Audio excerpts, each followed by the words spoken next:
हो जाओ start. Good morning students, मैं Devendra Bhavsar from Pragya academy. हमने इलेक्ट्रोस्टैटिक के लास्ट लेक्चर जो था उसके अंदर आवेश उत्पन्न करने की विधियों के बारे में पढ़ा था और घर्षण विधि के बारे में बहुत कुछ हम डिस्कस भी कर चुके थे और घर्षण विधि लगभग हमने पूरी सी पढ़ ली थी। तो घर्षण विधि के बाद अब हम आज चालू करते हैं चालन विधि यानी कि कंडक्शन मेथड, आवेश उत्पन्न करने का चालन विधि यानी कंडक्शन मेथड, और उसके बाद पढ़ेंगे हम प्रेरण विधि यानी कि इंडक्शन मेथड। ठीक है, तो आओ हम स्टार्ट करते हैं आवेश उत्पन्न करने की चालन विधि।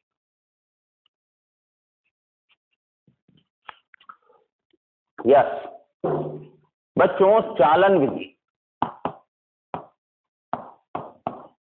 चालन विधि में सबसे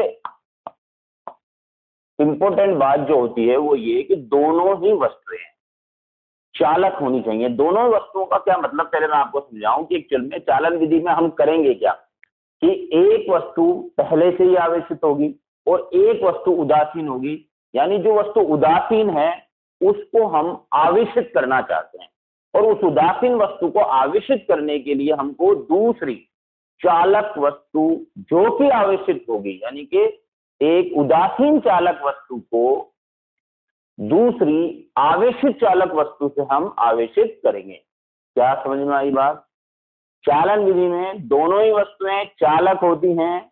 जिस वस्तु को हम आवेशित करना चाहते हैं, जिस चालक वस्तु को हम आवेशित करना चाहते हैं, उसको हम दूसरी आवेशित चालक वस्तु से आवेशित कर सकते हैं। ठीक है, तो किस प्रकार करेंगे उसको अब हम देखेंगे। इस विधि को बोलते हैं चालन विधि। तो चालन विधि में सबसे इंपॉर्टेंट बात क्या है कि जिस वस्तु को हमको आवेशित करना है वो भी चालक होनी चाहिए और जिस वस्तु से हम आवेशित करेंगे वो भी चालक वस्तु ही होती है। तो देखो यहां पर हम समझते हैं, हम क्या करेंगे, दो एक समान आवेशित गोले लेते हैं। जैसे ये मैंने गोला लिया ए, ये दूसरा गोला ले लिया मैंने बी। ये जो आवेशित गोला है ये तो आवेशित है, ये जो चालक गोला ए है इस पर आवेश है प्लस कैपिटल क्यू, और ये जो चालक गोला बी है ये उदासीन है। क्या है?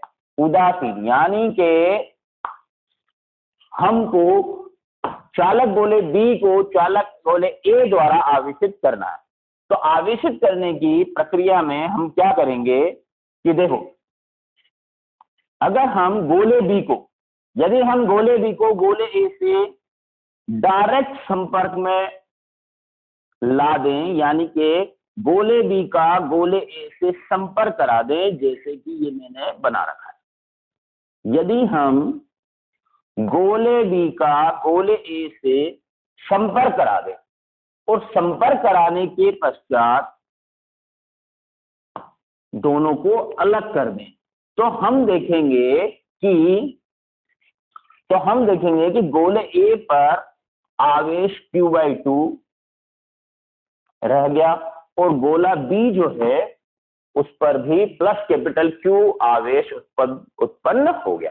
यानी ओवरऑल बात क्या है बच्चों, वापस से एक बार बताता हूं। देखो ध्यान दो, चालक विधि के अंदर दोनों ही वस्तुएं चालक होती हैं। यहां पर हमने दो चालक गोले लिए हैं, दोनों हर तरह से एक समान है, बस चालक गोला ए जो है वो आवेशित है और चालक गोला बी जो है वो उदासीन है, और हम इस उदासीन गोले को आवेशित करना चाहते हैं। तो इस चालन विधि से अगर हमें आवेशित करना है तो हमको दूसरा गोला, हमने चालक गोला ए लिया है जो कि आवेशित है, तो हम इस चालक गोले बी को चालक गोले ए से स्पर्श कराकर अलग कर लेंगे। तो हम देखते हैं कि गोले बी जैसे ही हम स्पर्श कराकर अलग करते हैं तो हम पाते हैं कि गोला बी जो है उसके ऊपर आवेश आ जाता है प्लस कैपिटल Q/2।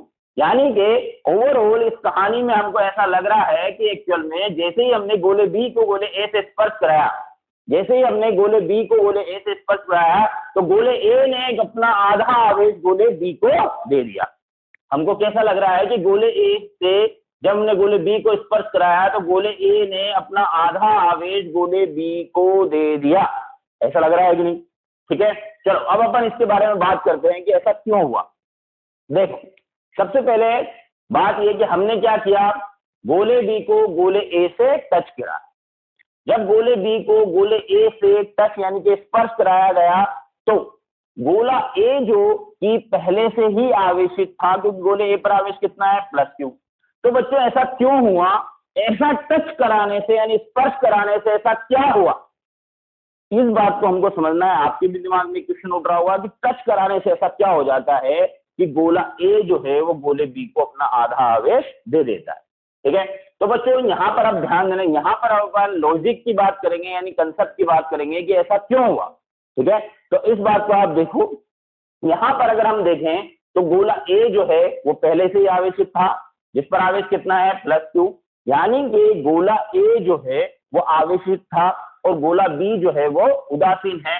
तो बच्चों बात क्या है, ऐसा क्यों हुआ कि जब गोले ए बी को हमने गोले ए से स्पर्श कराया तो गोले ए ने अपना आधा आवेश या गोले ए से कुछ आवेश गोले बी में चला गया। क्यों गया, उसका लॉजिक क्या है बच्चों, आवेश कौन सा, धन आवेश। धन आवेश हमेशा,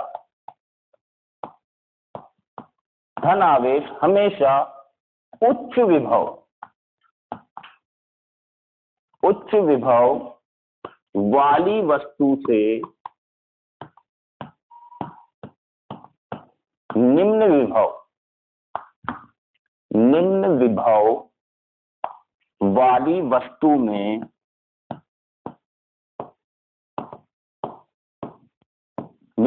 वाली वस्तु में जब तक जाता रहता है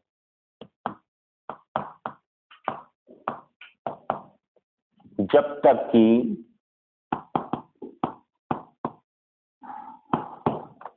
जाता रहता है जब तक कि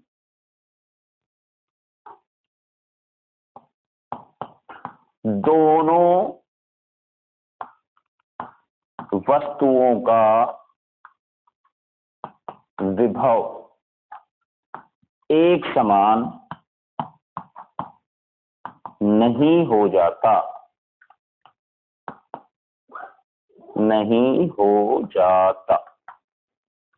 देखो यहां पर मैंने पूरा ये एक स्टेटमेंट लिखा है, स्टेटमेंट तो वो ध्यान से देखें। धन आवेश हमेशा उच्च विभव वाली वस्तु से निम्न विभव वाली, ये लॉजिक यानी कि कंसेप्ट बता रहा हूं। जहां धन आवेश हमेशा उच्च विभव वाली वस्तु से निम्न विभव वाली वस्तु की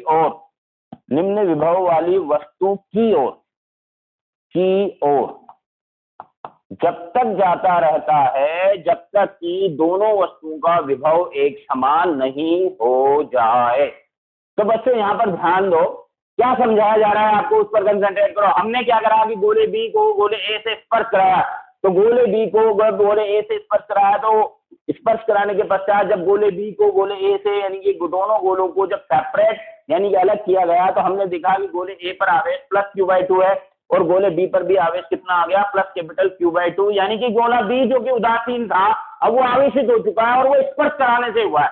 तो हम यहाँ पर इसी लॉजिक के बारे में डिस्कस कर रहे हैं कि स्पर्श कराने से ऐसा क्या हुआ और उसके लिए कंसेप्ट क्या है, ऐसा क्यों हुआ, क्या लॉजिक है, क्या रीजन है, उसके बारे में डिस्कस कर रहे हैं।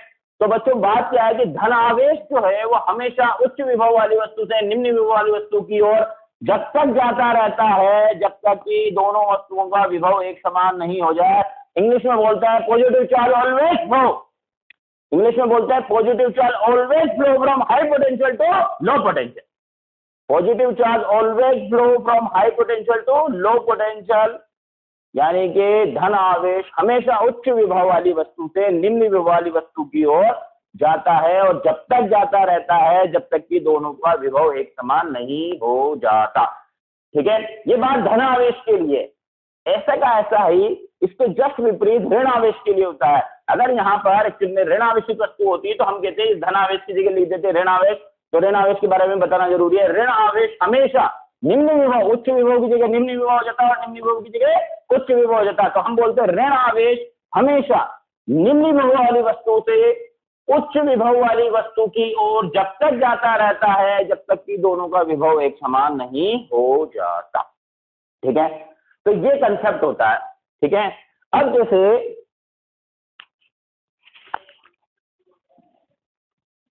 यहां पर एक क्वेश्चन उठता है, वो ये कि सर हम तो अभी क्लास 11 पास करके क्लास 12 में आए, ठीक है, बिल्कुल सही बात। आप सभी क्लास 11 से क्लास 12 के अंदर आए, तो सर एक्चुअल में आपने जो कहा वो बात तो सही है कि चलो धनावेश जो है वो उच्च विभव वाली वस्तु से निम्न विभव वाली वस्तु की ओर जाता है, और जब तक जाता रहता है जब तक कि एक्चुअल में दोनों वस्तुओं का विभव एक समान नहीं होता। बिल्कुल सही बात है, लेकिन सर ये तो समझाओ कि ये विभव होता क्या है। तो देखो बच्चों, अब आपको समझाते हैं। यहां पर ये जो गोला ए है जो कि आवेशित था, तो विभव के बारे में बता रहा हूं। विभव का भौतिक महत्व, विभव का भौतिक महत्व का मतलब है कि जो हम रूटीन लाइफ जी रहे हैं, जो हम हमारा जीवन जी रहे हैं, उस जीवन में हम विभव का क्या अर्थ समझ सकते हैं। जैसे विभव को इंग्लिश में बोलते हैं पोटेंशियल। आपने कई बार ऐसा देखा होगा कि बहुत सारे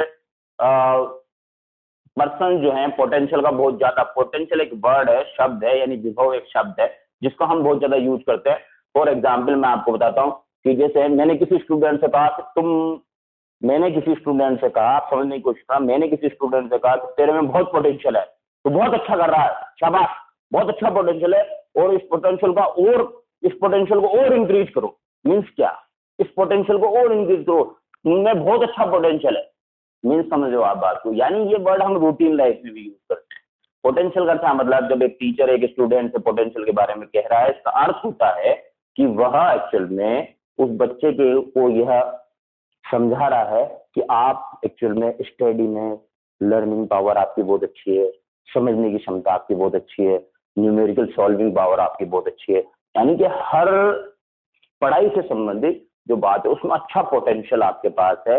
यानी कि आपकी एक्चुअल में अंदरूनी जो पढ़ने की learning capacity, numerical solving capacity, ये सारी कैपेसिटी ठीक है बहुत अच्छी है, नहीं आप में बहुत अच्छा पोटेंशियल है। ठीक है, देखो अब इस बात को हम आगे यहाँ पर और ये वस्तु ए थी, क्योंकि वस्तु ए के पास प्लस क्यू आवेश था, तो बच्चों किसी भी वस्तु पर, ये चालक वस्तु है और चालक वस्तुओं पर आवेश जो है ठीक है वो वस्तु की सतह पर एक समान रूप से फैल जाता है। जैसे ये प्लस क्यू आवेश है, तो मैं यहाँ पर बता रहा हूँ ये प्लस क्यू आवेश चालक गोले की सतह पर इस तरह से एक समान रूप से फैला हुआ है, ये टोटल प्लस क्यू आवेश है। तो बच्चे यहाँ पर अगर हम देखें तो ये प्लस क्यू आवेश जो है, तो इस प्लस क्यू आवेश के चारों ओर ठीक है, ये जो गोला ए है, इस गोले ए की सतह पर ठीक है, इस गोले ए की सतह पर ये प्लस कैपिटल क्यू आवेश एक समान रूप से वितरित हो रहा है। ठीक है, तो बच्चों यहां पर अगर आप ध्यान से देखो तो ये आवेश की एक लेयर यानी कि परत बनी हुई है। क्या बनी हुई है? आवेश की परत। क्या बनी हुई है बच्चों? आवेश की परत। ये जो आवेश की परत बनी हुई है बच्चों, ये जो आवेश की परत बनी हुई है, ध्यान दो, ये जो आवेश की परत बनी हुई है, ये आवेश की परत की मोटाई, आवेश की परत की मोटाई जो है, उस मोटाई को ही, परत की मोटाई है किसकी? आवेश की परत की मोटाई, आवेश की जो लेयर है उसकी मोटाई को ही हम विभव कहते हैं। क्या कहते हैं? विभव। क्या बोलते हैं? ये मैंने वैद्युत विभव का भौतिक अर्थ बताया है, यानी कि आप विभव का क्या अर्थ समझेंगे। यानी अगर आपसे कहा जाए कि एक वस्तु का विभव उच्च है, यानी कि वो हाई पोटेंशियल यानी एचपी है, यदि एक वस्तु हाई पोटेंशियल पर है यानी एचपी है, तो इसका अर्थ आप समझेंगे कि उस वस्तु पर आवेश की जो परत है वो दूसरी वस्तु की अपेक्षा थोड़ी सी ज्यादा है, इसलिए उसे बोलेंगे हम उच्च विभव पर। किस पर बोलेंगे? उच्च विभव पर। तो भौतिक विभव का भौतिक अर्थ क्या होता है? आवेश की परत की मोटाई। किस पर? वस्तु पर। अब बच्चों दूसरी वस्तु थी हमारी, जो दूसरी वस्तु थी वो बी। ये वस्तु यानी कि गोले बी को लेते हैं। अब गोला बी तो उदासीन था। क्या था? गोला बी उदासीन है, तो इसके ऊपर आवेश की कोई परत नहीं है।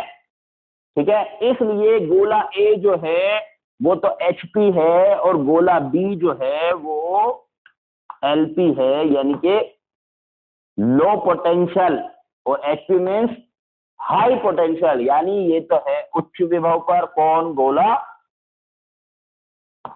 ए। और गोला बी निम्न विभव पर। ठीक है। इसलिए जब क्या हुआ कि जब गोले बी को हमने गोले ए से स्पर्श कराया, तो बच्चों ध्यान दो, इसलिए ध्यान दो, जब गोले बी को हमने गोले ए से स्पर्श कराया तो गोला ए HP था, यानी कि उच्च विभव पर था, और गोला बी जो है वो निम्न विभव पर था, यानी कि क्या था, लो पोटेंशियल पर था। इसलिए जैसे ही हमने दोनों को टच कराया, स्पर्श कराया, वैसे ही एक्चुअल में कंसेप्ट का यूज हुआ, यानी भौतिक के नियम लगे, और भौतिक का नियम है कि धन आवेश हमेशा उच्च विभव वाली वस्तु से निम्न विभव वाली वस्तु की ओर जाता है, जब तक जाता रहता है जब तक कि विभव का मान समान नहीं हो जाता।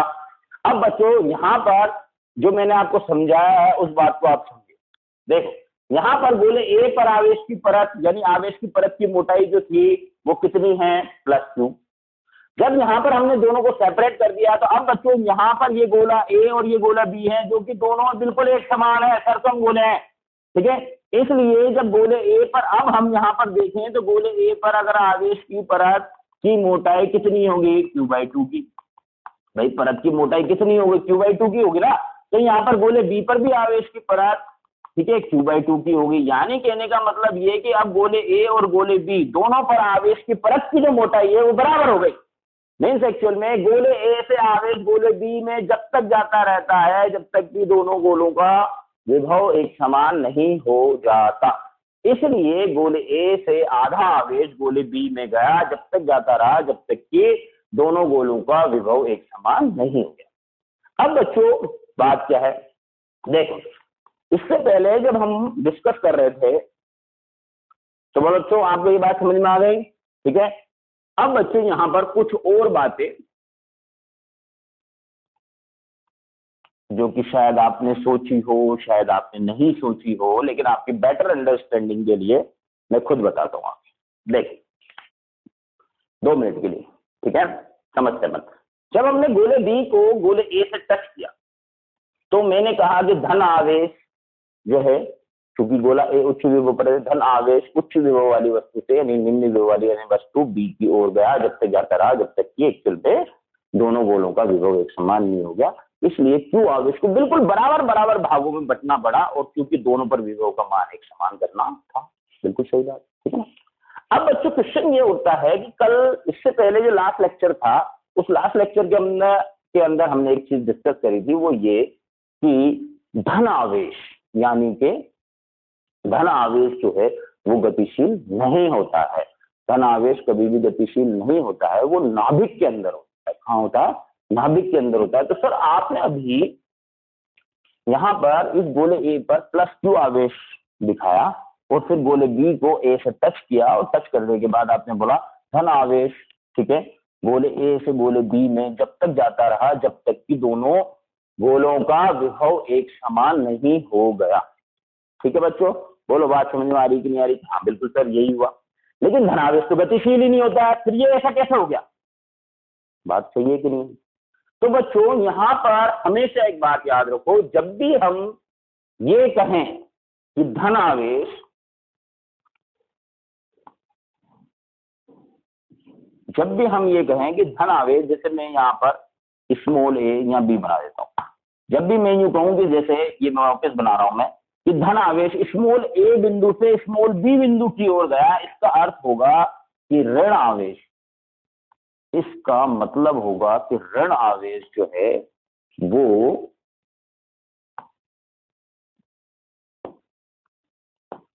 बिंदु बी से, ऋण आवेश बिंदु बी से बिंदु ए की तरफ आया।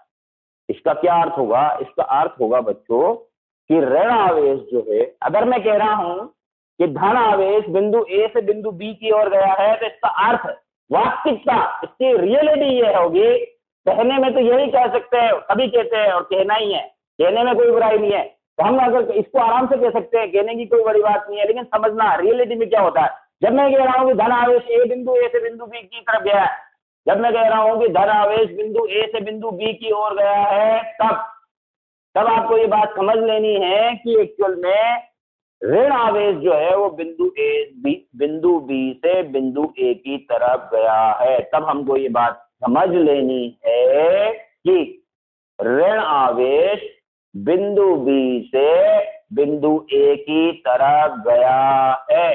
बोलो बात समझ में आ रही है कि नहीं आ रही है? ठीक। अब समझो कि सर ऐसा कैसे होता है, देखो आपको समझा, ठीक है। यहां पर मैं इस बात को समझाता हूं, हो सकता है अभी आपकी ये बात थोड़ी कम कम से समझ में आई होगी, ठीक है। तो एक बार इसी को आपको बहुत बढ़िया तरीके से समझाता हूं और उसके बाद आपकी ये बात 101% समझ में आ जाएगी। देखो कैसे, ये गोला ए है, ठीक है, इस पर आवेश +q था, यानी कि धन आवेश था F, ये मैंने आवेश भी कर दिया, देखो आप, ठीक है। ये क्या है? धन आवेश, यानी कि यहां ये वस्तु धन आवेशित है, इसका मतलब इलेक्ट्रॉनों की कमी है। क्या है बच्चों? इलेक्ट्रॉनों की कमी, ठीक है। अब ये बच्चों B,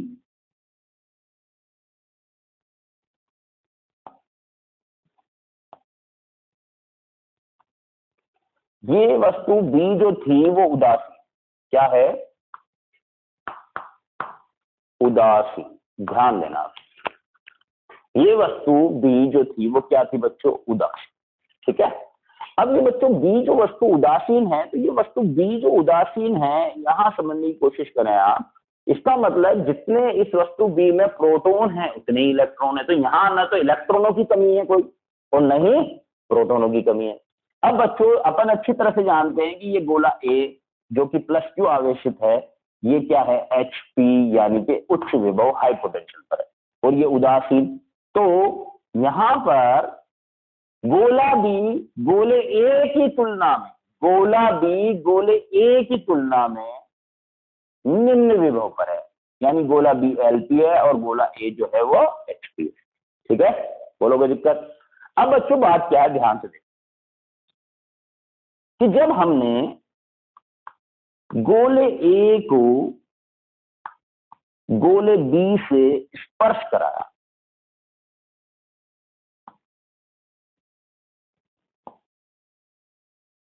जब हमने गोले A को गोले B से स्पर्श करा, ठीक है, तो क्या हुआ बच्चों? अब यहां पर ध्यान दो, देखो गोला B Lp है और गोला A Hp है, ठीक है। यहां पर आ जाओ। अब मैंने बोला कि धन आवेश बिंदु A से बिंदु B की ओर गया, इसका अर्थ क्या हुआ कि ऋण आवेश बिंदु B से A की तरफ आया। वास्तविकता में ये होता है, यानी कहने का मतलब वो वाली बात कि धन आवेश कभी भी गतिशील नहीं होता है, लेकिन कह सकते हो आप, कहने में आप कहो, लेकिन उसका अर्थ जो होता है वो होता है कि ऋण आवेश बिंदु B से A की तरफ गया है, इसका अर्थ ये हुआ। अब आप यहां, मैंने आपको अभी यहां बताया था कि गोला A जो है यहां पर क्या है बच्चों? इलेक्ट्रॉनों की कमी, तभी तो ये धनावेशित हुआ, ठीक है। तो बच्चों यहां पर गोला B जो है वो एक्चुअल में क्या है? Lp, यानी कि निम्न विभव पर, और गोला A जो है वो Hp, उच्च विभव पर। इसका मतलब ये हुआ कि बच्चों अगर मैंने ये कहा कि धन आवेश गोले A से गोले B में जब तक जाता रहता है जब तक कि दोनों वस्तुओं का विभव एक समान नहीं हो जाता। इसका अर्थ क्या हुआ? इसका अर्थ ये हुआ कि ऋण आवेश, क्योंकि मैंने धन के लिए कहा है कि धन आवेश A से कहां गया? B में, तो वास्तविकता क्या है? धन आवेश क्या बोला मैंने? A से B में गया, तो वास्तविकता क्या हुई बताओ? वास्तविकता ये है कि ऋण आवेश यानी कि मुक्त इलेक्ट्रॉन, यानी कि इलेक्ट्रॉन जो हैं वो वस्तु B से वस्तु A में आए हैं, यानी कि ऋण आवेश यानी कि मुक्त इलेक्ट्रॉन जो हैं वो वस्तु B से वस्तु A की तरफ आए हैं। कब तक आते रहेंगे? जब तक कि दोनों वस्तुओं का विभव एक समान नहीं हो जाता। अब चलो मैं आपको समझाता हूं और अच्छी तरह से, देखो समझते हैं अपन। यहां पर +q आवेश है, कितना आवेश है? +q। अब बच्चों ये जो +q आवेश है, ठीक है, इसको मैं बोल देता हूं +10e, यानी कि कितने इलेक्ट्रॉनों की कमी है बच्चों? 10 इलेक्ट्रॉन की, यानी कि गोला A जो है उस गोले A के पास 10 इलेक्ट्रॉनों की कमी है, ठीक है, और गोला B जो है वो उदासीन है। गोले ए के पास 10 इलेक्ट्रॉनों की कमी है और गोला बी जो है वो उदासीन है। ठीक है, तो अब समझो बात को, जब हमने गोले ए को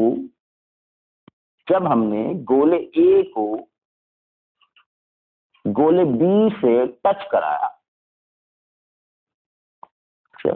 देखो जब हमने गोले ए को गोले बी से टच कराया, ठीक है, तो गोला ए जो है उच्च विभव पर है, गोला बी निम्न विभव पर है, तो ऋण आवेश जो है, ठीक है, ऋण आवेश जो है वो निम्न विभव वाली वस्तु बी से ए की तरफ जाएंगे।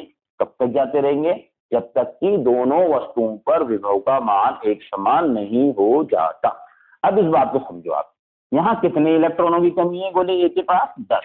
मान लो 2 मिनट के लिए ऐसे कि प्रारंभ में दो इलेक्ट्रॉन,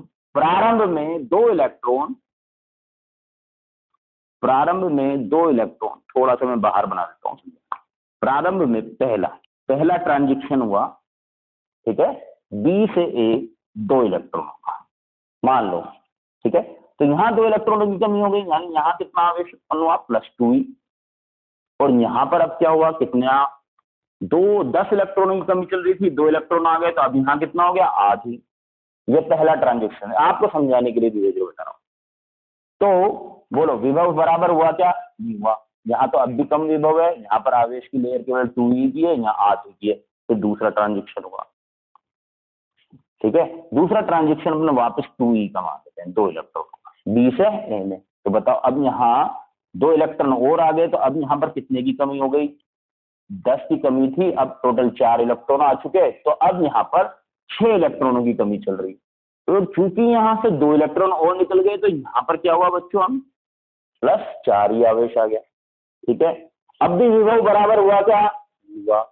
ठीक है, तो बच्चों एक ट्रांजिशन और होगा, अभी 1 इलेक्ट्रॉन। ये आवेशों का प्रवाह यानी मुक्त इलेक्ट्रॉन गोले बी से गोले ए में जब तक जाते रहेंगे जब तक कि दोनों का विभव बराबर हो जाए। बोलो अभी तक विभव बराबर हुआ था क्या? नहीं हुआ, लेकिन अब ये 1 इलेक्ट्रॉन और चला गया, तो अब बोलो यहाँ पर कितने इलेक्ट्रॉन हो गए? कितने इलेक्ट्रॉन बाहर निकले इससे? 5। तो यहाँ पर कितना आवेश उत्पन्न हुआ? 5 ही। और यहाँ पर कितना आवेश, कितने इलेक्ट्रॉन की कमी चल रही थी? 10 की। 4 इलेक्ट्रॉन पहले आ गए, 1 इलेक्ट्रॉन और अब आ गया। अब बताओ यहाँ पर कितने की कमी रहेगी? 5 की। बोलो अब दोनों पर आवेश 5 ही हो गया कि नहीं? ठीक है, अब बताओ दोनों गोले ए और बी का विभव बराबर हुआ कि नहीं? तो मुक्त इलेक्ट्रॉन गोले बी से गोले ए में जब तक जाते रहेंगे जब तक कि दोनों का विभव बराबर नहीं हो जाए। यानी कहने का मतलब ये कि ये गोला ए और ये गोला बी, समझ रहे हैं आप बात को? एक तो गोला ए और गोला बी। अब इन दोनों गोलों को हम सेपरेट कर लेंगे, तो इस पर आवेश हो गया +5 ही, इस पर भी आवेश हो गया +5। बोलो बात समझ में आएगी नहीं आई? बोलो बात समझ में आएगी नहीं आई? अब बच्चों एक छोटी सी बात और बता देता हूं मैं आपको कि सर आपने एक्चुअल में गोले बी पर आवेश उत्पन्न करना था, आपने गोला बी चालक है इसलिए आपने दूसरा एक और सेम साइज का चालक गोला ए लिया। ठीक है, बोलो बच्चों बात अभी तक तो ये बात समझ में आ गई ना? अब बच्चों बात क्या है, देखो कि सर हमने एक्चुअल में गोले बी को गोले ए से स्पर्श कराकर अलग किया, तो टच कराने से क्या हुआ ये बात भी आपने समझा दी, हमारे ये बात भी समझ में आ गई कि गोला ए जो था वो उच्च विभव पर था, गोला बी जो है वो निम्न विभव पर था। इसलिए एक्चुअल में ठीक है हम कहने में ये कह सकते हैं कि गोले ए से धन आवेश ठीक है गोले बी में जब तक जाता रहा जब तक कि एक्चुअल में दोनों का विभव समान नहीं हो जाता। ठीक है, तो ये भौतिक का नियम है, भौतिक विज्ञान का ये नियम।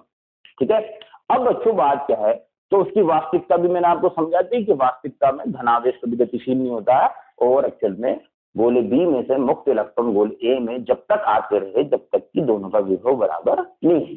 चलो ठीक है, अब बच्चों बात ये कि सर एक्चुअल में जैसे गोले बी को गोले ए से टच करा, कोई जरूरी नहीं है कि आप टच करें, कोई जरूरी नहीं है कि आप टच करें, ये काम आप एक्चुअल में एक चालक तार से भी कर सकते थे। ये जैसे गोला ए है ये गोला बी है, अगर हम इन दोनों के बीच में एक चालक तार जोड़ देते तो भी ये काम हो सकता था। कि सर चालक तार जोड़ते हैं, ये चालक तार,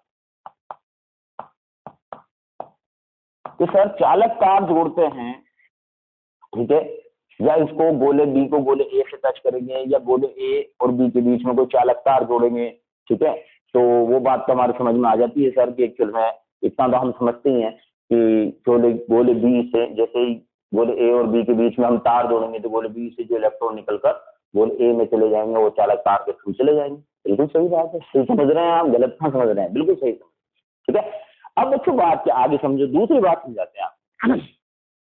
बच्चों बात ये कि सर एक्चुअल में जब गोले ए और बी जब थोड़े पास पास रखे हुए थे तब एक्चुअल में गोले बी में से इलेक्ट्रॉन गोले ए में क्यों नहीं गए, क्योंकि उस समय भी एक्चुअल में यानी बीच में, यानी ये मैं तार हटा देता हूँ, ठीक है, ये चालक तार मैंने हटा दिया। अब ये डिस्कस कर रहे हैं अपन, हालांकि वो छोटी सी बात है और वो आप शायद जानते भी हो, तो इस खास बात नहीं, ठीक है, कि सर ये जब गोला बी, अब ये एच पी है हाई पोटेंशियल, ये क्या है एलपी यानी कि लो पोटेंशियल निम्न पर, ये उच्च विभव पर है, ये निम्न पर है, तो सर एक्चुअल में अभी ये निम्न विभव पर है, तो ये इलेक्ट्रॉन एक्चुअल में उड़कर, ठीक है, गोले बी में क्यों नहीं आए, इसलिए नहीं आए क्योंकि बीच में क्या है, यहाँ पर क्या है, टच करना या चालक तार से जोड़ना जरूरी है, क्योंकि ये क्या है एयर, एयर यानी कि हवा, क्या है बच्चों, एयर यानी कि हवा। हवा जो होती है बच्चों वो अचालक होती है, क्या होती है, अचालक होती है, ठीक है, और मुक्त इलेक्ट्रॉन जो हैं, इलेक्ट्रॉनों का प्रवाह हमेशा चालक माध्यम में ही होता है, इसलिए या तो आप चालक तार जोड़ो या दोनों को आपस में टच करा दो, क्योंकि दोनों ही चालक वस्तु हैं, इसलिए चालन विधि में कहते हैं कि दोनों ही वस्तुएं आपको चालक लेनी पड़ेगी। जब आपको टच करा दोगे तो चालक गोला ए दूसरे चालक गोले बी से टच हो गया, यानी कि चालक माध्यम मिलेगा, और चालक माध्यम के अंदर क्योंकि सब कुछ ही चालक है वहां, तो इसलिए वो गोले बी से इलेक्ट्रॉन गोले ए में चले जाएंगे। या आप चालक तार जोड़ दो, चालक तार जोड़ने से भी आवेश मुक्त इलेक्ट्रॉनों का प्रवाह चालक तार के द्वारा हो जाएगा। लेकिन अगर हवा है तो ऐसा नहीं होगा, क्योंकि ये मुक्त इलेक्ट्रॉन जो गोले बी से गोले ए में जाना चाहते हैं लेकिन जा नहीं पाएंगे, क्योंकि हवा जो होती है वो अचानक होती है, ठीक है। आगे इसी चैप्टर में आपको बताएंगे कि हवा चालक भी बन जाती है, जिसको कोरोना डिस्चार्ज कहते हैं। क्या बोलते हैं, कोरोना डिस्चार्ज। यानी बच्चों अभी आज जो हम ऑनलाइन पढ़ा रहे हैं वो कोरोना की वजह से ही पढ़ा रहे हैं कि नहीं, तो कोरोना की वजह से हम लॉकडाउन है और एक्चुअल में आपको ऑनलाइन, ठीक है, पढ़ाया जा रहा है। अदरवाइज हम तो स्कूलों में पढ़ाते हैं और बहुत मजा आता है पढ़ने के अंदर, और काफी एक शेड्यूल सेट रहता है बच्चों का, हमारा खुद का भी शेड्यूल बिगड़ा हुआ है अभी, ठीक है, बहुत मजा आता है पढ़ाने में। तो आप भी ये बात जानते हैं, तो हम कोरोना की वजह से लॉकडाउन हुए पड़े हैं, यानी कहने का मतलब ये है कि हम यहाँ पर आगे इसी चैप्टर के अंदर आपको पढ़ाएंगे एक फिनोमेना होता है जिसको कोरोना डिस्चार्ज बोलते हैं। कोरोना डिस्चार्ज क्या चीज होती है, ठीक है, ये वो वाला अपना वायरस वाला कोरोना नहीं है, कोरोना डिस्चार्ज, ठीक है, बोलते हैं। और कोरोना डिस्चार्ज क्या चीज होती है कि हवा एक ऐसी कंडीशन होती है बच्चों जब हवा चालक बन जाती है। क्या बन जाती है, चालक बन जाती है। जैसे मैं बोल रहा हूँ कि हवा क्या है, अचानक, ठीक है। लेकिन अगर हवा में एक लेवल के बारे में बाद में बात करेंगे, ठीक है, एक लेवल का वैद्युत क्षेत्र उत्पन्न कर दिया जाए तो हवा भी अपने इस अचालक गुण को खो देती है और चालक बन जाती है। इसका पूरा फिनोमेना मैं आपको पढ़ाऊंगा आगे, लेकिन वो आगे ही आएगा तो आगे ही पढ़ेंगे, ठीक है, क्योंकि विद्युत क्षेत्र तक तो हम पूछेंगे। तो होता क्या है बच्चों, एक उच्च लेवल के विद्युत क्षेत्र उत्पन्न करने पर हवा जो है वो अपना अचालक गुण खोकर चालक बन जाती है। इस फिनोमेना को कोरोना डिस्चार्ज कहते हैं। थोड़ा सा मैंने आपको बता दिया, तो बोलो बच्चों बात समझ में आई कि नहीं आई। चलो अब अपन आगे यहाँ पर थोड़ी सी न्यूमेरिकल प्रॉब्लम कर लेते हैं जो कि चालन विधि से रिलेटेड है।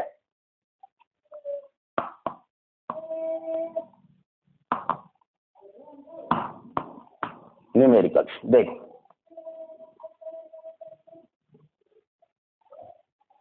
ये गोला ए, ये गोला बी, ये गोला सी,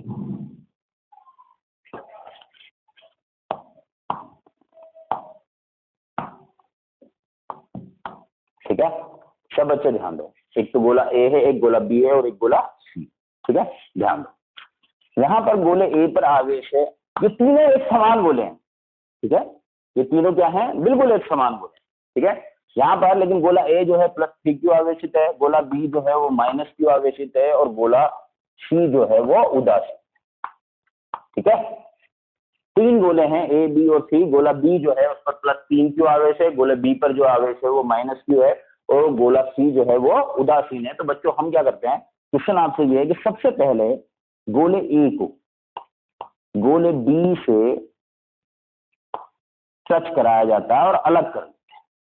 ये गोले ए और ये गोला अलग हो गए,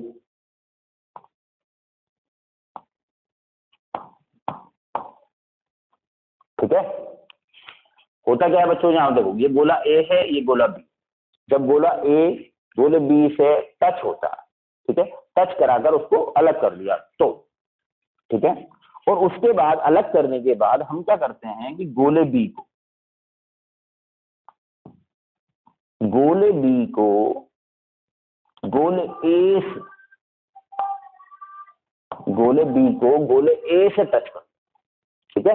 अब हम आगे क्या करते हैं कि गोले ए को सबसे पहले पहली स्टेप क्या है, गोले ए को गोले बी से स्पर्श कराते हैं, तो दोनों को सेपरेट कर लेते हैं, ठीक है। और अब हम गोले बी को गोले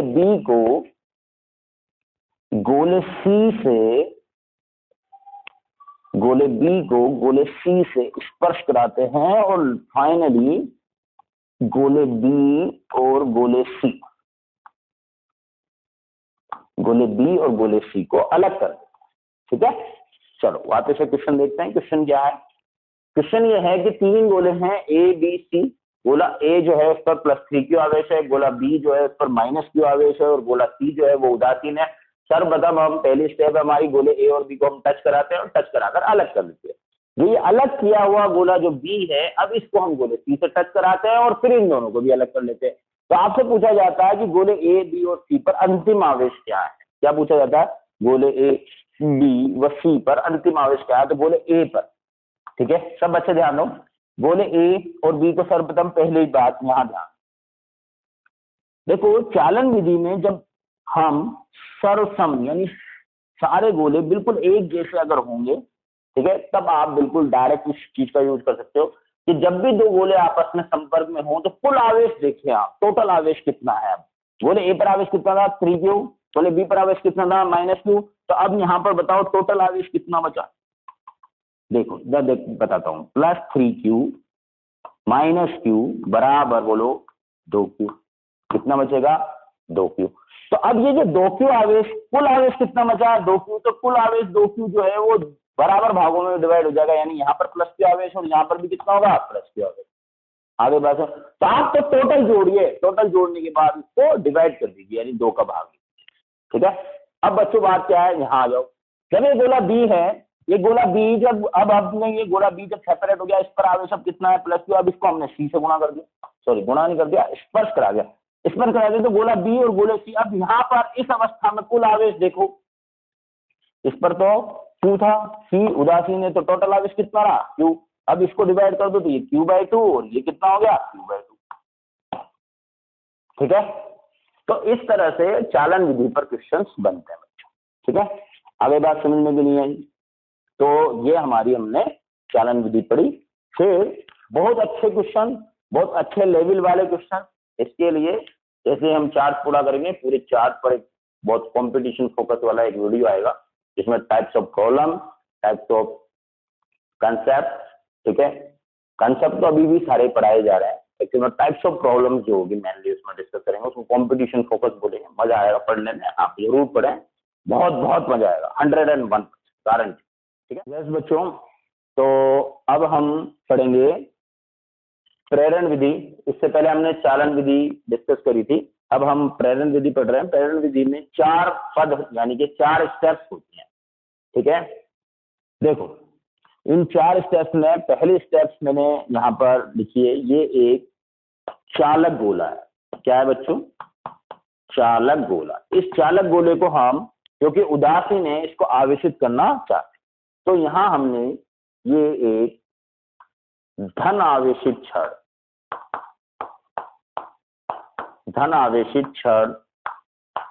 इस धन आवेशित क्षण को जब हम इस चालक गोले के समीप लेके जाते हैं, क्या होता है बच्चों, जब इस धन आवेशित क्षण को हम चालक गोला जो कि उदासीन है, जिस पर हमको आवेश उत्पन्न करना है, के समीप लेके जाते हैं। समीप ही लेके जाना है, स्पर्श नहीं कराना।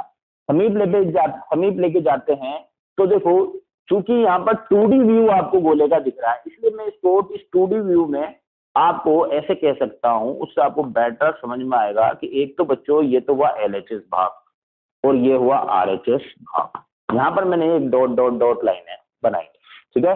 तो चूंकि आपको 2D दिख रहा है, ठीक है, इसलिए 2D से आपको, क्योंकि ये जब धन आवेशित क्षण को हम चालक गोले ए के पास लेके गए, तो यहाँ पर मैंने 2D जो व्यू आपको दिख रहा है, ठीक है, उसमें मैंने LHS और RHS के बीच में यहाँ एक लाइन खींच दी, एक LHS पार्ट हो गया, एक RHS पार्ट हो गया। तो बच्चों यहाँ पर ध्यान दो कि ये धन आवेशित क्षण जब इस चालक गोले के समीप लेके जाएंगे हम, तो इस चालक गोले में जो मुक्त इलेक्ट्रॉन उपस्थित होंगे, वो सभी मुक्त इलेक्ट्रॉन आकर्षित होंगे। किससे आकर्षित होंगे? ये जो चालक क्षण पर जो धन आवेश है, उससे सभी मुक्त इलेक्ट्रॉन आकर्षित होंगे और वह इस पूरे चालक गोले में से जो मुक्त इलेक्ट्रॉन होंगे वो सभी LHS भाग यानी के, ठीक है, लेफ्ट हैंड साइड वाले पार्ट पर आ जाएंगे। यानी कि इस साइड में जो कि इस गोले का RHS भाग जो होगा, इस RHS भाग में मुक्त इलेक्ट्रॉनों की कमी हो जाएगी। तो यहाँ पर उतना ही धन आवेश आ जाएगा। तो बच्चों यहाँ पर ये जो क्षण है वो प्रेरक है। क्या है? प्रेरक। और यहाँ पर ये जो ऋण आवेश उत्पन्न हुआ है, ये प्रेरित आवेश है। क्या है बच्चों? प्रेरित आवेश, ठीक है। और ये जो यहाँ पर जितना ऋण आवेश प्रेरित हुआ है, यहाँ पर ये उतना ही धन आवेश प्रेरित होगा। तो यहाँ पर ऋण और ये धन जो आवेश हैं, ये प्रेरित आवेश हैं और ये जो क्षण है वो प्रेरक है। प्रेरक मीन्स जो प्रेरित करेगा, और जो प्रेरित हुआ है, तो यहाँ पर LHS भाग पर जो ऋण आवेश आया है वो प्रेरित आवेश है, और RHS भाग पर जो धन आवेश जो कि मुक्त इलेक्ट्रॉन जब LHS भाग पर चले गए, तो RHS भाग पर जो मुक्त इलेक्ट्रॉनों की कमी हो गई वो प्रेरित धन आवेश कहलाएगा और ये प्रेरित ऋण आवेश कहलाएगा। अब बच्चों यहाँ पर क्या ये चालक गोला जो कि उदासीन चालक गोला है, क्या ये आवेशित हो गया? कि सर आवेश दिखने तो लग गया था, ये ऋण आवेश दिख रहा है, ये धन आवेश दिख रहा है।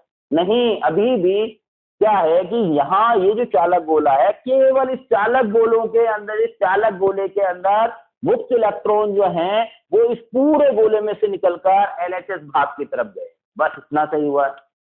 कुल आवेश तो अभी भी, ठीक है, इस चालक गोले का कितना है? 0 है, ठीक है। कभी आवेशित नहीं हुआ है, ठीक है। तो ये आवेशित होगा कैसे? अब बच्चों बहुत सीधी सी बात है, इस स्टेप फर्स्ट से आपको बात समझ में आ जानी चाहिए।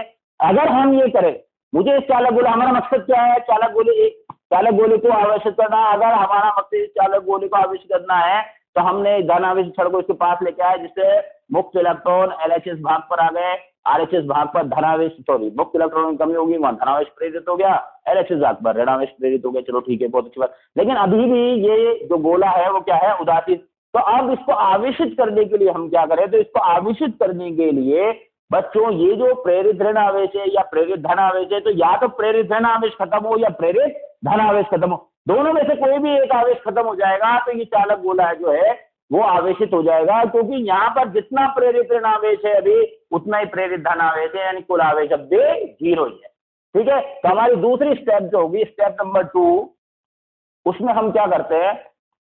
स्टेप नंबर तो 2 है, उस स्टेप नंबर 2 में हम इस चालक गोले, ये धनावेशित क्षण है बच्चों,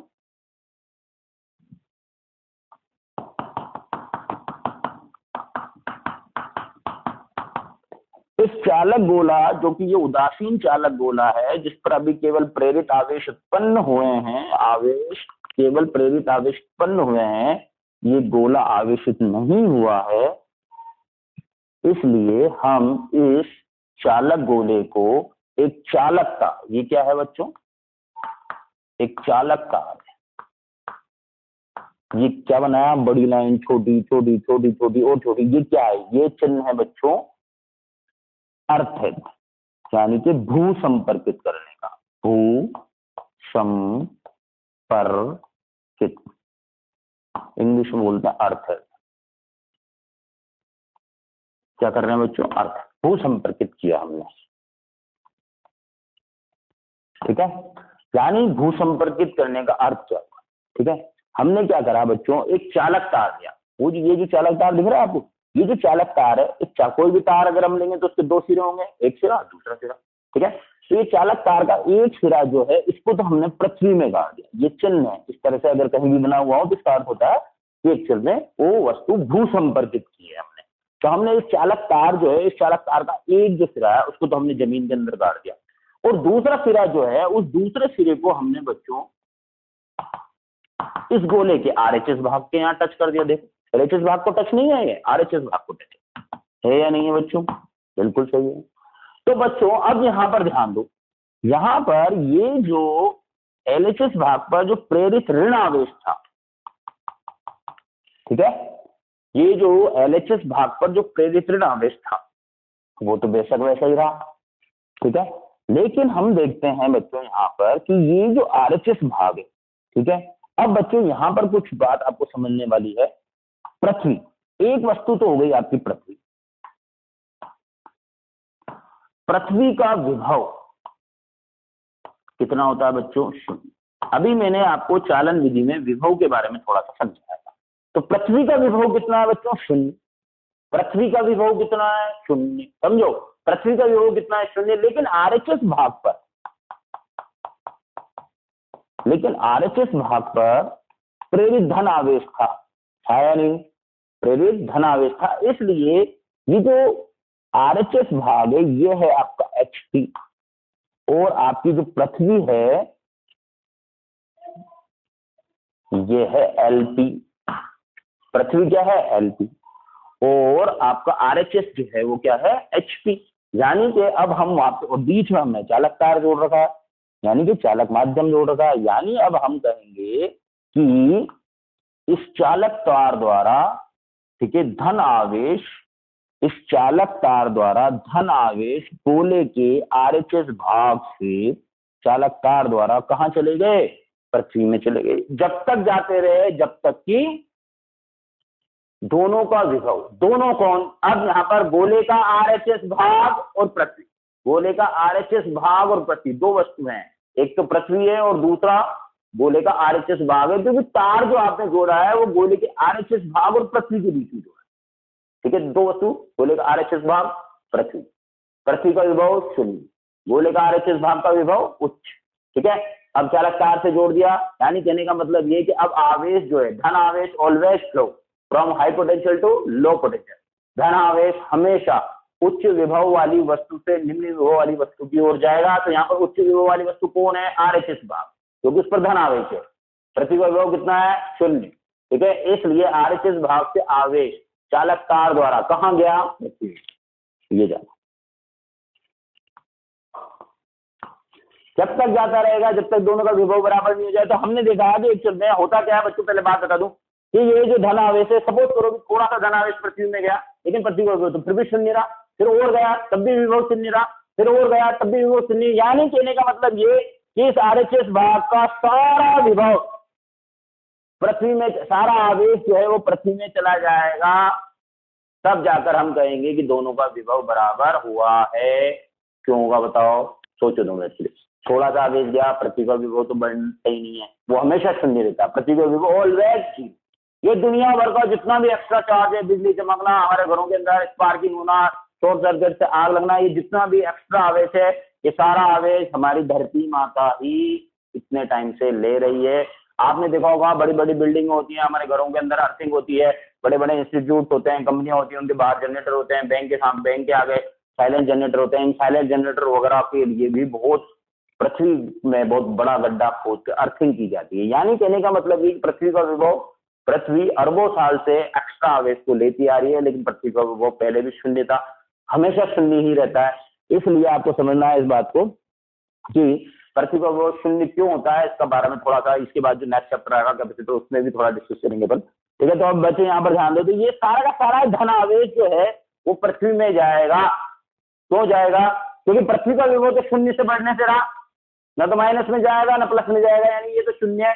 तो इस आरएचएस भाग के विभव को भी शून्य होना पड़ेगा। तो आरएचएस भाग का विभव शून्य कब होगा? जब आरएचएस भाग का सारा आवेश कहाँ चला जाएगा? ठीक है, तो इसको बोलते हैं बच्चों स्टेप नंबर सेकंड। यानी अब मैं यहाँ पर ये जो धन आवेश जो मैंने दिखा रखा था, ठीक है, इसको मैं हटा सकता हूँ, क्योंकि स्टेप नंबर सेकंड के अंदर, ठीक है, जो धन आवेश जो था आरएचएस भाग पर वो कहाँ चला जाएगा? पृथ्वी। ठीक है, इसके बाद बच्चों स्टेप नंबर 3 के बारे में बात करते हैं। स्टेप 3 जो है इसके बारे में बात करते हैं। सब बच्चे ध्यान दो। अब स्टेप नंबर 3 में क्या होगा बच्चों कि हम ये जो धनावेश चालक छड़ है, ये तो सेम एट इज वैसे की वैसे ही रहेगी, इसके साथ कुछ नहीं होगा अभी।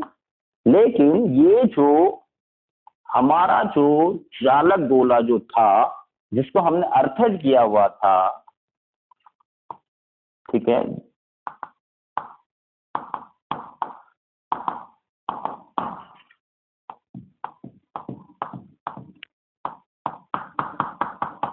ठीक है, ध्यान दो। तो स्टेप नंबर सेकंड में क्या हुआ था? स्टेप नंबर सेकंड में जैसे हमने चालक तार से गोले को भू संपर्कित किया था, गोले का जो आरएचएस भाग था जिस पर प्रेरित धन आवेश था, वो सारा प्रेरित धन आवेश कहाँ चला गया था बच्चों? पृथ्वी में चला गया।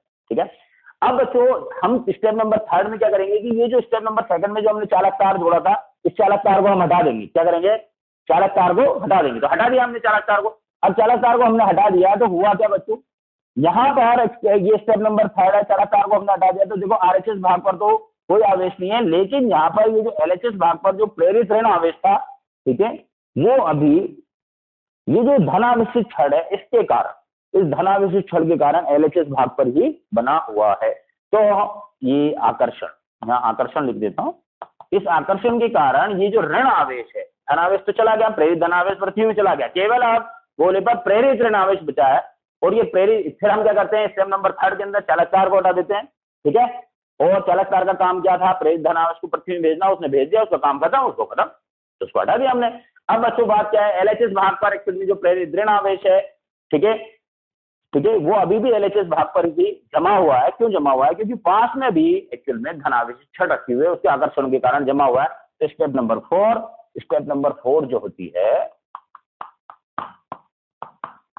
ठीक है, ये जो स्टेप नंबर 4 है, इस स्टेप नंबर 4 में हम क्या करेंगे बच्चों? इस धनावेशित छड़, ये जो स्टेप नंबर 3 में जो धनावेशित छड़ थी, इसको भी हम हटा देंगे, केवल गोला बचेगा, ये गोला, केवल गोला बचेगा।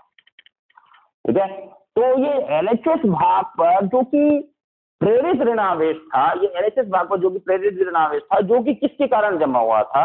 धनावेशित छड़ के कारण। जैसे हम इस धनावेशित छड़ को हटा देंगे, ये जो ऋण आवेश है वो गोले पर एक समान रूप से वितरित हो जाएगा। इस प्रकार बच्चों ये गोला जो है वो ऋण आवेशित हो जाएगा।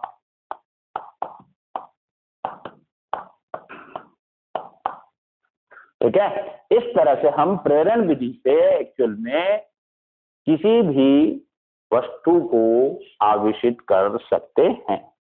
ठीक है, एक बार फिर से मैं समराइज कर देता हूं। तो इसमें 4 स्टेप्स हैं। देखो हमारा यहाँ पर, ठीक है, ध्यान दो, हमने एक उदासीन चालक गोला लिया। हमको इस उदासीन चालक गोले को, जैसे ये गोला ले लिया मैंने, ये उदासीन चालक गोला है, उदासीन। इस उदासीन चालक गोले को हमको क्या करना है बच्चों? आवेशित करना है। और आवेशित करने के लिए हम प्रेरण विधि का उपयोग करेंगे। प्रेरण विधि में क्या होता है बच्चों? हम क्या करेंगे? एक धनावेशित छड़ को लेंगे। इस विधि को 4 पदों द्वारा समझाया जाता है। एक धनावेशित छड़ हम लेंगे, ठीक है, इस धनावेशित छड़ से हम क्या करेंगे? ये जो उदासीन चालक गोला है इसके समीप लेके जाएंगे। समीप लेके जाएंगे तो 2D व्यू से अगर हम देखें, ठीक है, 2D व्यू से अगर हम देखें तो जो कि आपको बोर्ड पर दिख रहा है, तो इस गोले के गोला है ये, इस गोले के 2 भाग होंगे, एक एलएचएस भाग, एक आरएचएस भाग। तो एलएचएस भाग पर इस गोले के अंदर जो मुक्त इलेक्ट्रॉन होंगे वो सभी मुक्त इलेक्ट्रॉन खिंचकर एक्चुअल में एलएचएस भाग की तरफ आ जाएंगे, यानी आरएचएस भाग पर एक्चुअल में मुक्त इलेक्ट्रॉन की कमी हो जाएगी। तो आरएचएस भाग पर धनावेश प्रेरित हो जाएगा और एलएचएस भाग पर ऋणावेश प्रेरित हो जाएगा। फिर उसके बाद नेक्स्ट स्टेप पर हम चलेंगे। नेक्स्ट स्टेप में हम एक चालक तार लेंगे, यानी इस चालक गोले को हम एक चालक तार द्वारा भू संपर्कित कर देंगे। भू संपर्कित कर देंगे तो आरएचएस भाग जो कि एचपी है और पृथ्वी का विभव शून्य है, इसके कारण पृथ्वी जो है वो आरएचएस भाग की तुलना में एक्चुअल में निम्न विभव पर होगी और आरएचएस भाग उच्च विभव पर होगा। इसलिए धन आवेश always flow from high potential to low potential, यानी कि धन आवेश जो है वो आरएचएस भाग से, ठीक है, पृथ्वी में जब तक जाता रहेगा जब तक दोनों का विभव एक समान नहीं हो जाता। परंतु बात यह कि पृथ्वी का विभव शून्य होता है, इसलिए आरएचएस भाग का जितना भी प्रेरित धन आवेश था वो सारा का सारा पृथ्वी में जाएगा। फिर उसके बाद स्टेप नंबर 3 में हमने क्या किया, इस चालक तार को भी हमने हटा दिया। जब चालक तार को हमने हटा दिया, ठीक है, तो एलएचएस भाग पर जो प्रेरित आवेश था, ये जो प्रेरित आवेश है वो धन आवेश क्षण के आकर्षण के कारण अभी एलएचएस भाग पर ही है। नेक्स्ट स्टेप में हम जानते हैं, हमें तो बोला हुआ आवेशित करना है, तो नेक्स्ट स्टेप में हम इस धनावेशित क्षण को भी हटा देते हैं। जब नेक्स्ट स्टेप में हम धनावेशित क्षण को हटा देंगे तो ये जो चालक गोला है, चालक गोले पर जो एलएचएस भाग पर जो प्रेरित ऋण आवेश था वो प्रेरित ऋण आवेश चालक गोले के ऊपर एक समान रूप से फैल जाता है। ठीक है, आ गई बच्चों बात समझ में कि नहीं आई? इस प्रकार अक्षर में इस आवेशित गोले को हम, ठीक है, जो चालक गोला है क्योंकि उदासीन था उसको हम ऋण आवेशित कर लेते हैं। एक बात और समझाता हूँ कि सर एक्चुअल में ये धन आवेशित छड़ लिया, अगर ऋण आवेशित छड़ लेते तो बिल्कुल अपन बात कर लेते हैं। अगर हमने ऋण आवेशित छड़ ली होती तो क्या होता, ये गोला वही एलएचएस भाग, ये आरएचएस, अगर ऋण आवेशित छड़ ली होती तो यहाँ पर एलएचएस भाग पर धनावेश प्रेरित होता। क्यों होता बताओ? क्योंकि ये जो चालक गोला है, इस चालक गोले के अंदर जो मुक्त इलेक्ट्रॉन होंगे वो मुक्त इलेक्ट्रॉन इस छड़ पर जो ऋण आवेश है, इस छड़ पर जो ऋण आवेश है उससे प्रतिकर्षित होंगे और प्रतिकर्षित होकर प्रतिकर्षित होंगे तो वो आरएचएस भाग की ओर जाएंगे, यानी मुक्त इलेक्ट्रॉन आरएचएस भाग की तरफ चले गए। इसका मतलब ये होगा कि एलएचएस भाग पर मुक्त इलेक्ट्रॉन की कमी होगी, यानी यहाँ धनावेश प्रेरित हो गया, यहाँ ऋणावेश प्रेरित हो गया। ये स्टेप नंबर फर्स्ट। फिर उसके बाद फिर क्या करेंगे अपन, स्टेप नंबर सेकंड में क्या किया जाता है, गोले को हम भूसंपर्कित कर, ये भूसंपर्कित कर दिया, यही एलएचएस भाग और ये आरएचएस भाग। ठीक है, अब बच्चों जब हम भूसंपर्कित कर देंगे तो ये आरएचएस भाग जो है, क्योंकि पृथ्वी का विभव कितना होता है, विभव को V से डिनोट करते हैं, पृथ्वी का विभव कितना है बच्चों, 0, तो ये तो 0 है। और क्योंकि आरएचएस भाग पर यहाँ पर कौन सा आवेश है, ऋणावेश, ठीक है, इसलिए आरएचएस भाग जो है वो ऋणात्मक विभव पर है, यानी कि 0 से कम विभव पर है, यानी ये क्या हुआ बच्चों, एलपी, और ये क्या हुआ बच्चों, एचपी। ठीक है, ऋणात्मक विभव का मतलब निम्न विभव, क्योंकि 0 ऋणात्मक संख्या से ज्यादा है, इसलिए पृथ्वी जो है वो उच्च विभव पर होगी और एक्चुअल में आरएचएस भाग निम्न विभव पर होगा। ठीक है, अब हमने इसको चालक तार से जोड़ दिया तो बच्चों क्या होगा, अब आप बताओ क्या क्या बताया गया आपको। देखो, पृथ्वी यहाँ पर उच्च विभव और जो एलपी है यानी कि जो आरएचएस भाग है उस आरएचएस भाग पर एक्चुअल में ऋण आवेश है, यानी कि निम्न विभव पर। ठीक है, तो धन आवेश always flow from high potential to low potential, यानी हम ये कह सकते हैं कि पृथ्वी से धन आवेश जो है, ठीक है, वो आरएचएस भाग पर जाएगा। ठीक है, पृथ्वी से धन आवेश जो है वो आरएचएस भाग पर जाएगा और इस आरएचएस भाग को क्या कर देगा बच्चों, न्यूट्रल कर देगा। या हम यूं कह सकते हैं कि ये मैंने बोला कि धन आवेश, ये बात मैं आपको पहले बता चुका, मैं बोल रहा हूं कि धन आवेश पृथ्वी से आरएचएस भाग पर जाएगा। इसका अर्थ क्या हुआ कि ऋण आवेश, क्योंकि ऋण आवेश जो होता है वो निम्न विभव वाली वस्तु से उच्च विभव वाली वस्तु की ओर स्वतः जाएगा, यानी यहाँ पर आरएचएस भाग पर जो ऋण आवेश यानी जो मुक्त इलेक्ट्रॉन होंगे वह इस चालक तार के द्वारा, ठीक है, कहाँ चले जाएंगे, पृथ्वी में, यानी ये आरएचएस भाग एक्चुअल में, ठीक है, पर किसी प्रकार का कोई आवेश नहीं बचेगा, यानी आरएचएस भाग जो है वो उदासीन हो जाएगा। ठीक है, अब उदासीन हो जाएगा तो स्टेप नंबर 3 में क्या करते हैं अपन बताओ। स्टेप नंबर 3 में हम करते हैं कि जो चालक तार था उस चालक तार को हम हटा देते हैं और आपकी ये जो ऋण आवेशित छड़ है वो अभी भी जमी हुई है यहीं पे, और इस ऋण आवेशित छड़ के कारण ही ये जो चालक गोला था उसके एलएचएस भाग पर जो प्रेरित धन आवेश था वो प्रेरित धन आवेश इस चालक गोले के एलएचएस भाग पर इस ऋण आवेशित छड़ के आकर्षण, यानी इस छड़ पर जो ऋण आवेश है उसके आकर्षण के कारण ही एलएचएस भाग पर डटा हुआ है। हमने चालक तार को हटा दिया, ये स्टेप नंबर 3 होती है हमारी। और स्टेप नंबर 4 में क्या होगा बच्चों, हम इस स्टेप नंबर 4 में हम इस ऋण आवेशित छड़ को भी हटा देंगे। तो ठीक है, ये जो LHS भाग पर जो प्रेरित धन आवेश था, वो प्रेरित धन आवेश इस चालक गोले पर एक समान रूप से फैल जाएगा। यानी कहने का मतलब ये बच्चों कि ये चालक गोला इस प्रकार, ठीक है, धन आवेशित हो जाएगा। ये प्रेरण विधि में मैंने आपको दोनों बातें बता दी कि जब हम ऋण आवेशित छड़ लेंगे तो अब बच्चों ध्यान दो कि जब हमने धनावेशित छड़ ली थी तो गोला क्या हुआ था, ऋण आवेशित हुआ था कि नहीं। अब हमने ऋण आवेशित छड़ ली तो गोला क्या हुआ, अनावेशित।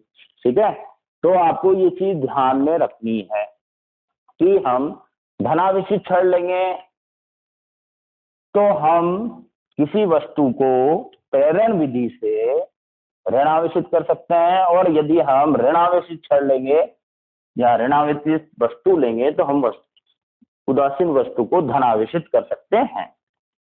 अब बच्चों यहां पर एक फॉर्मूला मैं लिखता हूं, ठीक है। देखो यहां मैंने एक आवेश लिखा Q, इसको मैं Q डैश लिख रहा हूं। क्या लिख रहा हूं, Q डैश। ये क्या है बच्चों, प्रेरित आवेश। क्या है ये, प्रेरित आवेश। किसी वस्तु पर कितना आवेश प्रेरित होगा, ठीक है। जैसे चालक गोला था तो उस चालक गोले पर कितना धनावेश प्रेरित होगा या कितना ऋण आवेश प्रेरित होगा, ये उसकी मात्रा है, ठीक है। और Q, ये Q हमने जो छड़ पर जो, चाहे हमने धनावेश छड़ ली थी चाहे ऋण आवेश छड़ ली थी, छड़ पर आवेश जिसके द्वारा हम उदासीन वस्तु को, ठीक है, उदासीन वस्तु में प्रेरित आवेश पैदा कर रहे हैं। यहाँ पर माइनस चिन्ह और लगा लो बच्चों।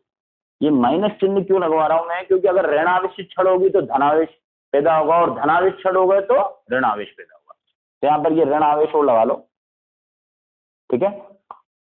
इसके बाद bracket 1 minus 1 upon epsilon are.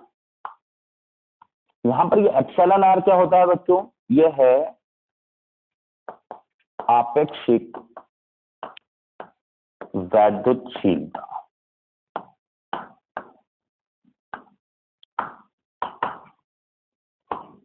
ये फॉर्मूला प्रेरण विधि द्वारा अगर हम किसी वस्तु पर आवेश प्रेरित कर रहे हैं तो इस फॉर्मूले को आप याद रखें। यहाँ पर एप्सिलॉन आर आपके लिए नहीं जरूर है, जो 11 से 12 में गए बच्चों के लिए एप्सिलॉन आर क्या चीज है, आपेक्षिक वैद्युतशीलता है, जो कि इसी चैप्टर में भी थोड़ी देर बाद अपन डिस्कस कर लेंगे, कोई ज्यादा बड़ी चीज नहीं होती है, ठीक है। यहाँ पर ये Q क्या है, जो छड़ पर हमने आवेश लिया था, ठीक है। फिर भी उदाहरण के तौर पर मैं यहाँ पर आपको एक बात बताता हूँ कि एप्सिलॉन आर यानी ये आपेक्षिक वैद्युतशीलता चालकों के लिए, चालक के लिए एप्सिलॉन आर जो होता है उसका मान अनंत होता है। कितना होता है बच्चों, चालक के लिए इसका मान कितना होता है, अनंत। तो 2 मिनट के लिए एक एग्जाम्पल, जैसे मान लो कि हमने एक चालक वस्तु पर आवेश को प्रेरित किया, तो कितना आवेश प्रेरित होगा, Q dash is equal to कितना आवेश से प्रेरित करना स्टार्ट करा था, यानी छड़ पर हमने आवेश दिया था स्मॉल q, कितना आवेश प्रेरित होगा उसके बारे में बात कर रहे हैं। माइनस चिन्ह किस बात को बता रहा है कि अगर हमने धन आवेश छड़ पर आवेश धन लिया था तो ऋण पैदा होगा और ऋण लिया था तो धन पैदा होगा, ठीक है। ओके, अब इस ब्रैकेट पे आ जाओ। 1 माइनस एप्सिलॉन आर का मान चालक के लिए कितना होता है, 1 अपॉन अनंत कितना होगा, यानी Q dash is equal to कितना है बच्चों, माइनस, या माइनस भी लगा लो। यानी कहने का मतलब ये कि अगर गोला मैंने चालक लिया था, ध्यान सुनो, अगर मैंने चालक गोला लिया था तो ये Q आवेश कौन सा है, ये Q आवेश है जो मैंने छड़ पर लिया था, ठीक है। माइनस चिन्ह तो इस बात को बता रहा है कि विपरीत प्रकृति का पैदा होगा। छड़ पर अगर हमने धन लिया था, ठीक है, जैसे मैंने यहाँ पर धन आवेश किया, ठीक है, तो माइनस धन से धन माइनस क्या हो जाएगा, माइनस, यानी कि जो प्रेरित आवेश पैदा होगा वो माइनस ही होगा और किसके बराबर पैदा होगा, उसी के बराबर पैदा होगा जो हमने छड़ पे दिया, ठीक है। लेकिन अगर हम चालक गोले की अलावा कोई और वस्तु लेते हैं तो कितना आवेश प्रेरित होगा, वो इस बात पर डिपेंड करता है कि जो वस्तु आपने ली है उस वस्तु की आपेक्षिक विद्युतशीलता कितनी होती है। ठीक है, इसके बारे में वैसे भी हम थोड़ा सा बाद में डिस्कस करें। ठीक है, तो आज के लिए